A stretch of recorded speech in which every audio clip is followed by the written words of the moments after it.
Well, hello and welcome to Barcelona. We got out on the balcony and had a quick look. We could see all of Barcelona cityscape from where we docked. It's looking like it's going to be a super hot day. We haven't booked any excursions, however, we're going to get ourselves off the ship and make our way to the cable car, fingers crossed, successfully. Hi, if you're new to our channel, we are Tom and Dom Travel and we release a new cruise and travel related video every single week. So if you haven't done so already, make sure you hit that subscribe button and don't forget to give this video a like. Once we'd finished our breakfast, we then headed across the pool deck and down to our cabin where we picked up all our things we needed for a day in Barcelona. Now today I decided to wear a bum bag because we had been instructed that we needed to take our passports with us off the ship, and I wanted to keep them secure as well as our wallet because we do know Barcelona is notorious for pickpockets. Barcelona is the pickpocket capital of Europe. Say that again.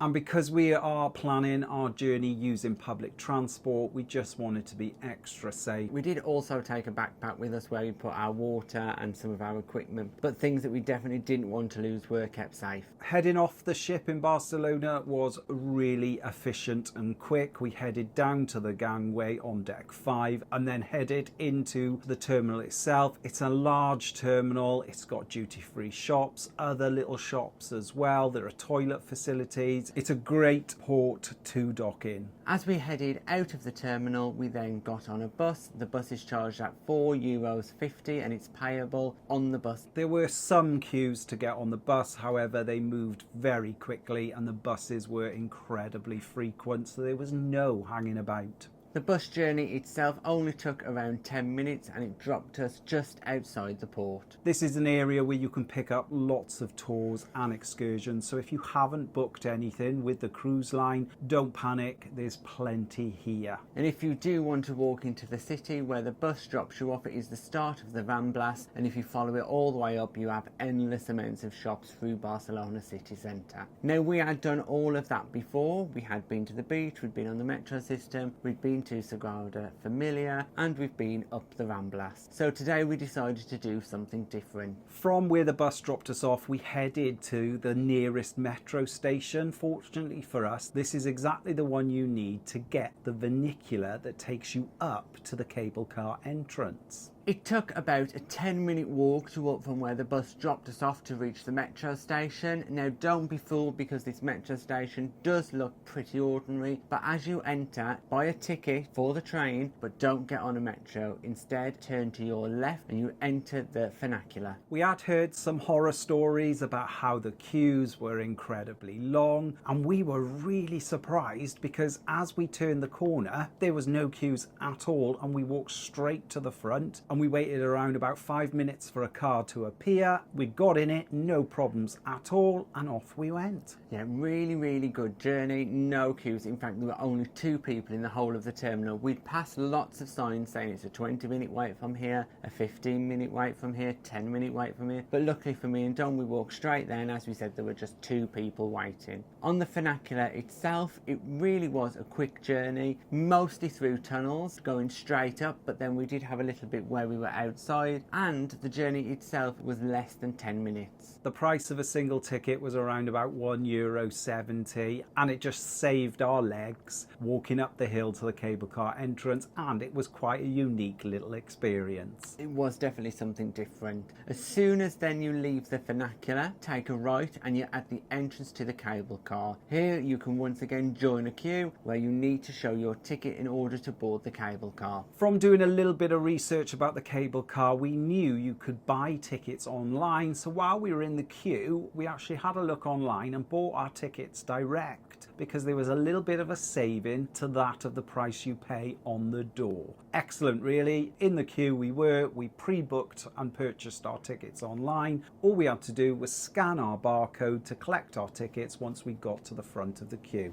fantastic. It is worth pointing out that there is not a separate queue for pre-bought tickets. The only benefit you do get is by saving a little bit of money, but everyone joins the same queue whether you've bought a ticket or not to board the cable cars. Once again, we were really lucky with the queuing situation. We were only in that queue for about 10 minutes, and then we boarded one of the cable cars. There was myself and Dom and just another couple, so plenty of space on there, and then we headed off straight up on a fantastic journey on the cable car. Again, this is a short journey. It takes less than 10 minutes to get to the top. The cable car journey on the way up to the top of the castle is in one section. Now, you can't get out halfway up on the way up, you can only do that on the way down. So the journey goes up in one direction, and then halfway it turns to the right and splits and heads up in the next direction. We got some fantastic views looking over Barcelona. The weather was perfect and we could see for miles. Of course, from the funicular, we were absolutely thrilled to be able to get some fantastic views of the Sagrada Família and the rest of the cityscape.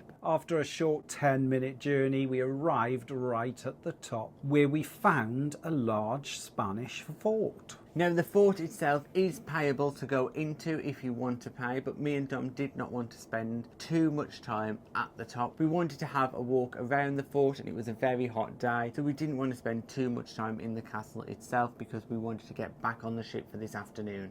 At the top, they've got some beautiful walking trails that go all the way around the fort. Again, you are treated to some spectacular views in every direction. So you could look over the city, over the port area, towards the suburbs of Barcelona. A great vantage point. Yes, if you want to get the best views of Barcelona, then we would 100% recommend you do this. Now, me and Dom walked about halfway around the castle, where we then stopped under a shaded area. We sat there, looked out and took some views of some of the ship. We could see the MSC ship dock quite clearly, and we could also see a Carnival ship, Carnival Legend, dock clearly as well. Unfortunately, Marella Voyager was slightly obstructed by some of the other buildings in the port, which was a bit of a shame because we couldn't get a clear photo, and in the end we ended up sitting there for a couple of minutes admiring the views. Fortunately, this shaded area was a godsend because wow, was it incredibly hot at the top. We were really surprised. We were expecting it just to be a little bit cooler. However, we were so wrong because wow, was it hot. But we were already committed to walking around the fort, so we continued on. And it took us probably about another 20 minutes to walk all the way around, stopping occasionally to take in some of the views. What we did notice was right at the top there was a cycling training centre for children. Yeah, quite unusual. Also at the top there was an abbreviatory lessons as well, so it seems to be a very popular location for many local people in Barcelona. Now, after we'd walked around the fort, we then got back onto the cable car and headed halfway down. This time there wasn't any queuing, we literally just got straight onto the cable car down, but this time we intended to stop halfway and just have a look. We quickly got out of the cable car, which you can do, but it is constantly moving, so bear that in mind. And then we found ourselves halfway up the hill, the mountain, whatever it may be. And then we exited and headed slightly down the mountain, took a left, and we found ourselves at a little cafe. Fortunately, there were lots of free shaded tables, so myself and Tom grabbed a beautiful ice cold drink just to sit there and admire the beautiful scenery. Here as well, you'll find some free public toilets, so you can make use of those because there wasn't any that we could see around the castle area itself. After our drink, we explored this halfway point. There was another little cafe and some freestanding shops and another beautiful viewing point looking over Barcelona. Also, there was a park and what looked like a water fountain. Unfortunately, there was no water in it today.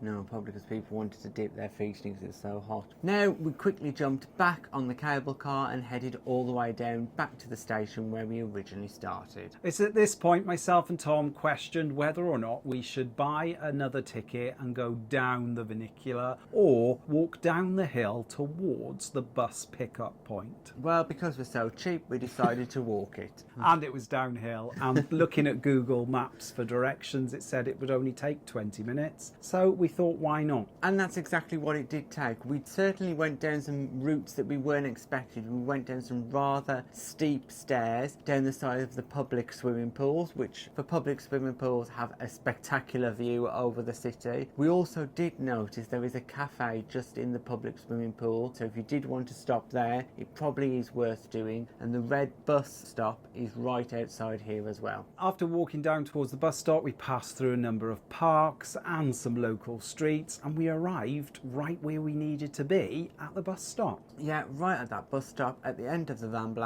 where we originally started, so it was a perfect loop for us really. We'd spent about 3 hours in total from when we got off the ship to getting back to the port again. Fortunately for us, there were a number of shuttle buses waiting, so again, no queuing. We got straight on the bus, waited around 3 minutes, and then we were heading towards Voyager. The interesting thing is, and it's worth pointing out, that on the way out of the port, everyone from Marella Voyager boarded the same bus and then left the port. On the way back though, it was a mixed bus from different ships, so make sure you are getting off at the right stop, because a few people were tempted to get off at the stop for MSC when they needed to wait to get off for Marella Voyager. So as a great tip, the bus will continue and drop off people at the various different terminals. Today we were Terminal B. Walking back through Terminal B, there is a fantastic duty-free area, and lots of passengers were buying duty-free because Barcelona is one of those ports where they offer the best selection and quite often the best price. Thanks for watching our day in Barcelona on Marella Voyager. If you've got any comments or questions, just put them in the box below and we'll get back to you. If you'd like to support us in creating future content and receiving exclusive benefits, we're also available on Patreon and YouTube membership. And please don't forget to like and subscribe. It's free. And hit that bell notification button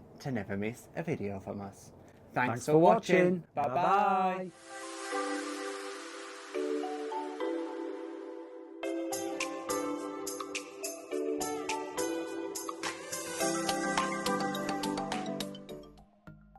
Thanks for watching. We've got lots more content available on our YouTube channel, so press that subscribe button. If you're interested in receiving daily updates, we're available on most social media platforms. Just search for Tom and Dom Travel.